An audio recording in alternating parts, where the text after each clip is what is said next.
Okay, this is now tarot lesson number 46, and it's mainly going to be about the devil, because Anne and Ian asked about, is the devil, well, I can't remember what they actually asked, but it had to do with the devil, and is the devil good or bad, and what do you do with the devil? So I thought I would do something about the devil. But before we get to that, I'd like to tell you two things, two rules, and I'll move that. Rule number one is do not beat yourself up. And I'm saying this because when I first started reading cards, I would do a reading and then I would think about it afterward, that's evening or the next day. And I would find myself always thinking, I should have said that, or I wish I had said that, or I wish I had thought of that at the time. And then I would wonder if I did a good job or not. But I think I'm saying, don't beat yourself up. Because you have to remember that the reading takes place at a particular time with a particular individual, and you do the best that you can, or you do what you can at that time. And you have to trust that it was right, or that you told the person what they needed to know, or what was valuable to them at that time. Because there's no point in telling somebody the ultimate truth to the universe when all they want to know is, are they going to get married? So don't beat yourself up is rule number one.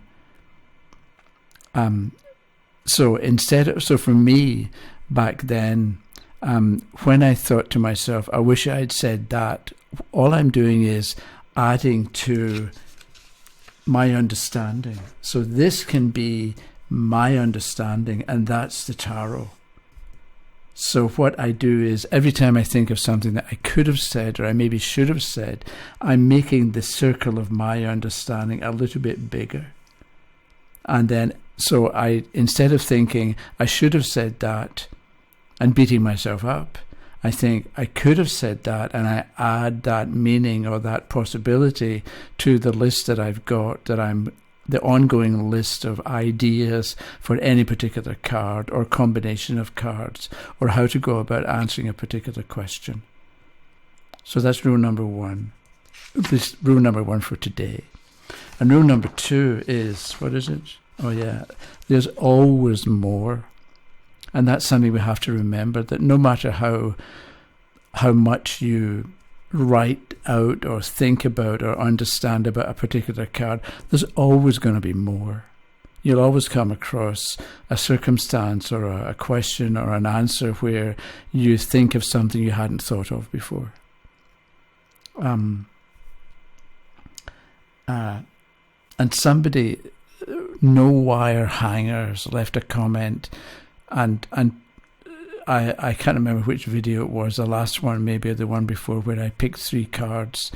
But No Wire Hangers mentioned that the 3 cards, the story of the 3 cards together could be that there was fine print in the contract that had to be re-examined or examined more carefully, which is a good point, and I didn't think of that at the time.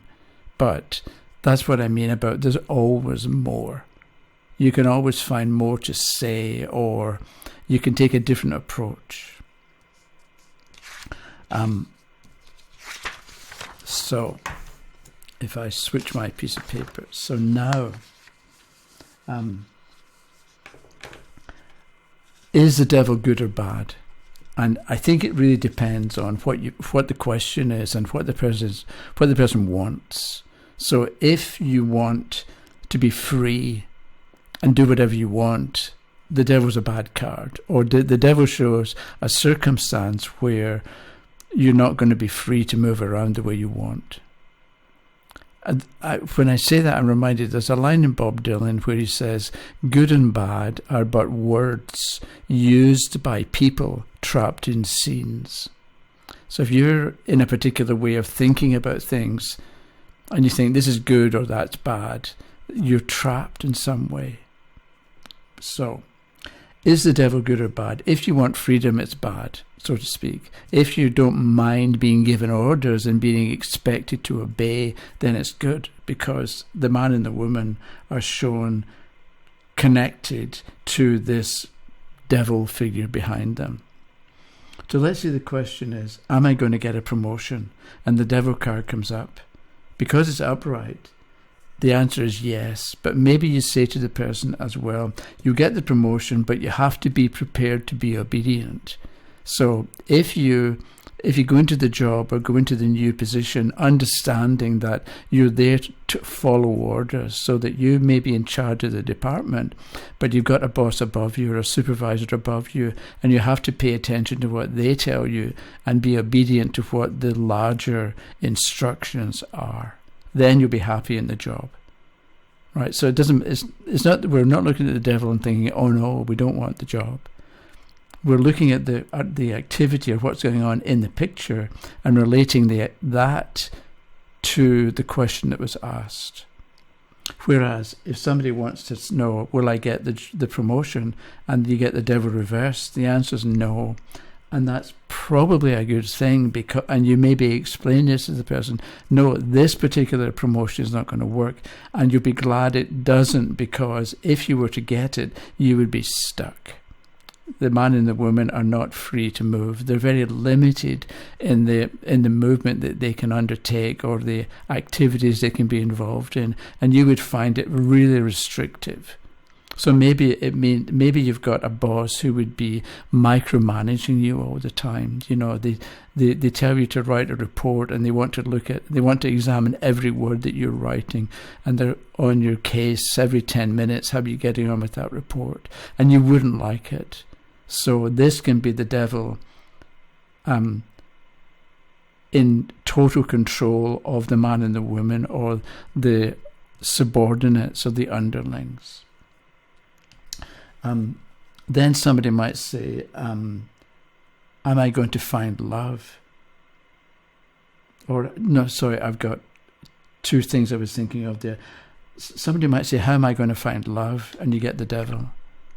What do you do with that? We've got the man and the woman connected to this thing. So maybe what you do is you think about what you care about and associate with people who care about the same thing, because the man and the woman, the two people, are connected in some way to the same thing.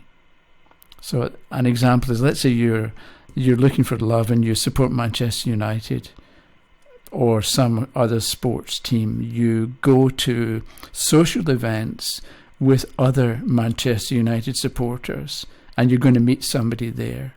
Or maybe you like to draw and paint, so you take an art class, and you go where people are who already like what you like, and you're going to find a compatible individual there. It doesn't matter the fact that it's the devil. It's more just the idea that the man and the woman are connected in some way, not to each other, but to a third party. So you go to your area that you enjoy, and that's where you meet the other person who is also in the same area.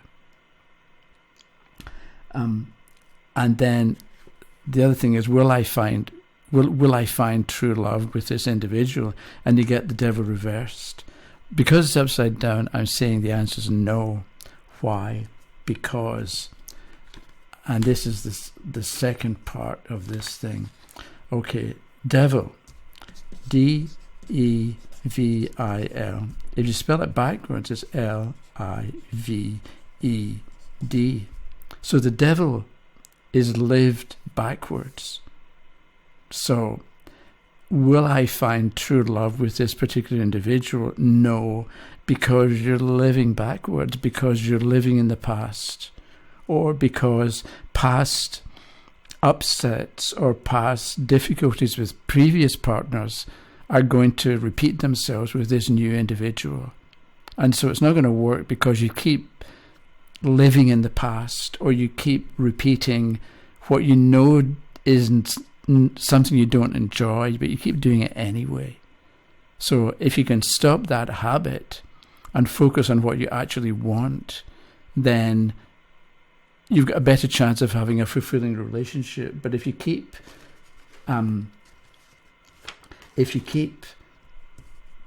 doing what you know doesn't work, then you're going to get things not working. So you need to make some changes, and maybe first examine what went wrong in previous relationships, and then think about what you can do to either stop it happening in the first place, or come up with a different solution if you've got the same kind of problem happening. And I picked three other cards here. You can imagine what they are, because 1 is the Magician, 5 is the Hierophant, and the 2 together add to the number 6, the Lovers.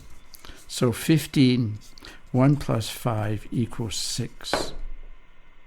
So you can think about, you combine the Magician and the Hierophant and you get the Lovers, which may mean something. But also 1 is the Sun, 5 is Mercury, and it equals Venus. So what 1 is the Sun, and let's say it represents unity, and 5 is the quick mind. Unity and thinking about it together will give you balance. So it means if you're thinking about anything, think about the tree of life itself. Think about what's unifying and what's interesting and what's exciting and what's life-giving. If you think about that, you find balance and harmony within yourself. But with the devil, because the devil is 15, okay, here's something you might find interesting. 1 and 5. Here we get, when we add them together, we get 6, right, for balance and harmony. But 15, there's a gap between the 1 and the 5. So there's space between 1 and 5, between the Sun and Mercury.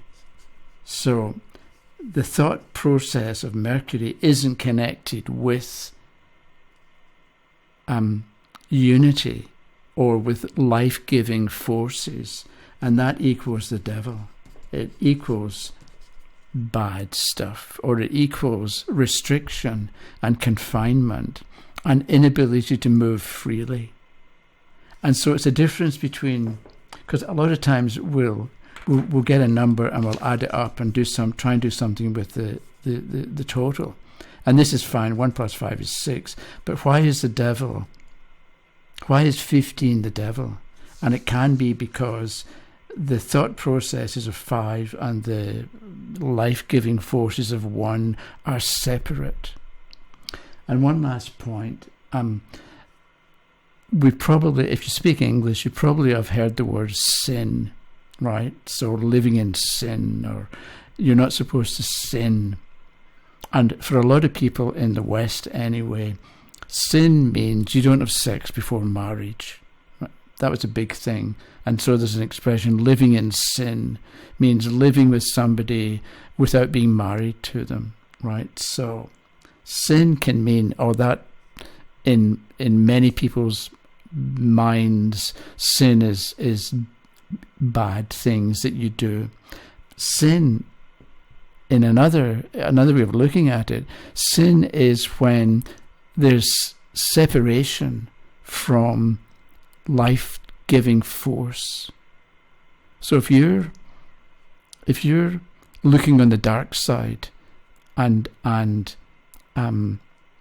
expecting the worst and giving energy to negative thinking and negative thoughts, that's sin.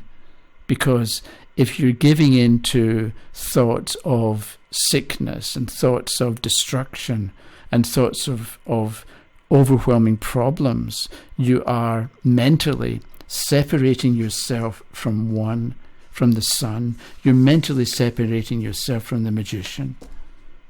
And you end up stuck, or you end up on the receiving end, or you end up devoid of ideas because you're told what to think and you're told what to do, and there isn't much room to maneuver. You haven't got much opportunity to think differently because you and the other person, or you, the two sides of you, are chained to this devil creature.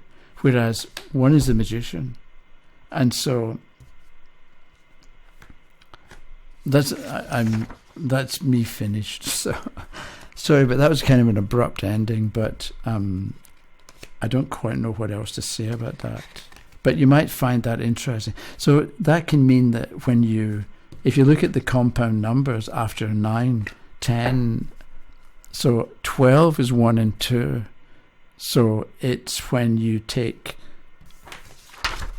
12 is 1 and 2, right? So it's the sun and the moon. So when the sun and the moon are working together, you've got expansion, Jupiter. When the sun and the moon aren't working together, you've got the Hanged Man, which represents delay and suspension. So you might want to try the other numbers between 11 and 19 and see what you would do, what you might do, what ideas you might get from considering the two numbers when you add them up, but also the two numbers when you keep them separate and put a gap or a space between them, and see how the combination of the gap, the two numbers with the gap, gives you the picture of the major trump. Like 1 and 4 is 14. It's a temperance card, and so on. So it'll give you an idea about what temperance is about if you understand it's the sun and the negative sun, the sun positive and the sun negative, and that equals temperance. Okay, I hope that didn't become too confusing at the end there. Okay, so today is Friday. So I had this all figured out beforehand. Friday, Saturday, Sunday, Monday, Tuesday, Wednesday. I'll see you again next Wednesday, uploading about 9 o'clock in the morning. And that was it. Thank you for watching. Hope you made it to the end, and I'll talk to you again. Okay, bye-bye.